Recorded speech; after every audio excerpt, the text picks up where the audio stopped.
What's up, guys? This is EJ Holland with the Wolverine.com, and we are back with another episode of the Michigan Recruiting Report. But before we dive into tonight's show, make sure to like this video and subscribe to our YouTube channel for free. And also, if you want more premium Michigan insider recruiting information, head over to the Wolverine.com. We have a special promo code for our YouTube viewers. That's UM1. You get $1 for 2 months over at the Wolverine.com. Get everything Michigan recruiting and more at the Wolverine.com.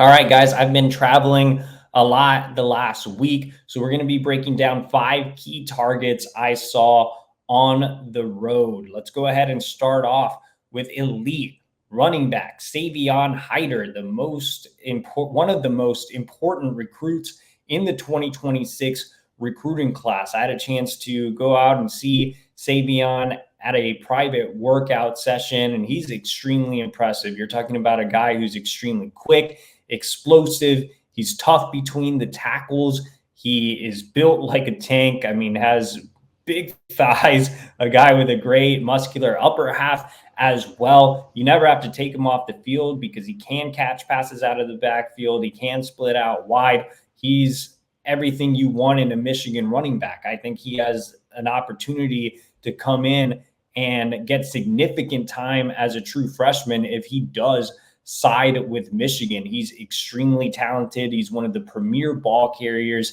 in the nation. There are just so many great things to say about Savon as a player, as well as a kid, just a really humble, small town kid that loves playing football. And that really resonates well with Michigan running backs coach Tony Alford, who has made him a top priority for more than a year now, a couple of years. Recruited Savon Haider during his time at Ohio State, has commanded the respect of him, his father, everybody around this recruitment. Everybody I've talked to related to Haider has said nothing but great things about Tony Alford. And, since Alford was hired at Michigan, Haider's already been to campus twice, including for the barbecue at the Big House. Brady Hart, Michigan's quarterback commit, has done a fantastic job of peer recruiting him as well. So he kind of feels comfortable at Michigan. I think Georgia and Michigan are the 2 schools at the top early, with some others like Ohio State, Penn State, and Tennessee in there as well. All right, let's move on to a different running back. So I was down in the Sunshine State and got plenty of sun in Florida. It was like 100 degrees, but I got a chance to see Javen Mallerie on 300 recruit out of West Boca. Javen Mallerie is, I don't know if it's quiet anymore, but I think Michigan is in a really good spot and may even be in the pole position. I put in an early prediction for him. I don't think anything is super imminent, though he did tell me a decision could come as soon as this month. But he had a great visit to Michigan in June. He has a great connection with Tony Alford, who has also recruited him for multiple years. His uncle, Richard Alexis, who's his running backs coach at West Boca, actually played for Tony Alford at Washington. So there's a connection there. Everybody I talked to around this recruitment has said great things about Michigan and Alford and the job they've done recruiting him. And, I think he and Savon Haider could be the 2 backs next cycle. Michigan is looking to take 2 running backs, and I think that would be ideal. Now, there's another big fish out there in Javian Osborne, but I think that Savon Haider and Javen Mallerie would be quite the dynamic duo for the Wolverines. Unfortunately, I didn't get to see Mallerie go through practice because he was dealing with a nagging injury. He should be healthy this season, so nothing major. But, from watching his film, I really like what he brings to the table, and he's just another really good kid. Really enjoyed my interactions with him.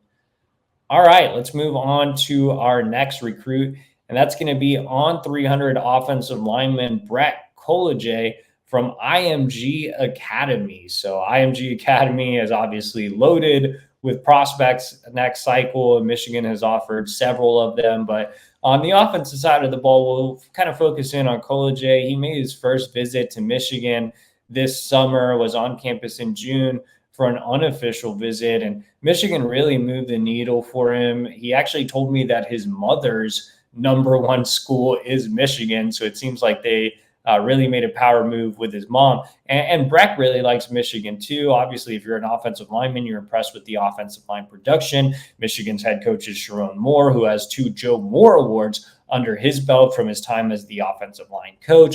He's developed a really good relationship with Grant Newsome, who stopped by IMG and personally offered during the spring evaluation period. He also has some ties to Michigan. As you can see, he's originally from Littleton, Colorado, so kind of in that Denver metro. He grew up right down the street from former Michigan offensive lineman Drake Nugent. He was part of the same training program before he moved to IMG as Michigan offensive lineman Connor Jones. So he's familiar with some of the guys on the roster. And yeah, I think Michigan is definitely a contender in this recruitment early on. Let's flip over to the defensive side of the ball. And sticking with IMG, I had a chance to see, again, several highly touted prospects.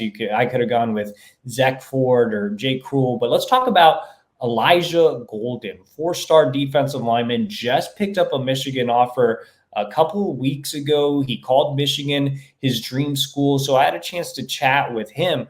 So he's a newer offer. He hasn't been to campus, but he is looking to make a visit early this season. Now, again, he called Michigan his dream offer, but he told me that there's no real tie there. He doesn't have a family tie or family in the area. He just always grew up really liking Michigan. He's originally from Virginia. Virginia kids usually go kind of everywhere, so it's not like he's tied to being down in the Southeast or anything. But I thought he was really impressive on the hoof. I didn't get to see IMG do a ton.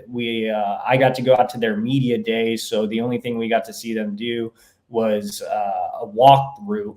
But on the hoof, he's super impressive. He's listed at 6'5", 246, but he looks closer to like 270. He's a big, impressive looking kid. Curious to learn more about him, but just kind of wanted to highlight him and say that he expressed a lot of genuine interest in Michigan. And obviously, new defensive line coach Lou Esposito was impressed with his film, extended that offer, and now they're starting to build that relationship.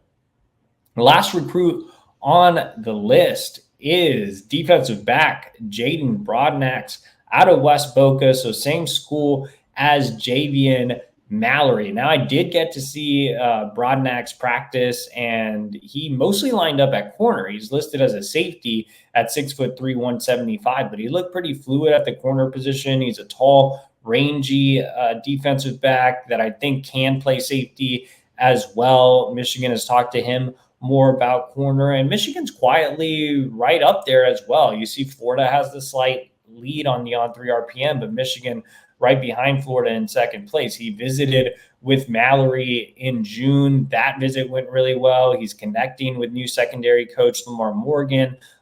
Tony Alford's involved in this one as well. And if Michigan's able to get Mallerie, I think they'd put themselves in a really good position with Broadnax, who's ranked as an industry 4-star. All right, guys, those were 5 key recruits I saw on the road last week. For more Michigan recruiting coverage, head over to thewolverine.com and also like this video and subscribe to our YouTube channel for free.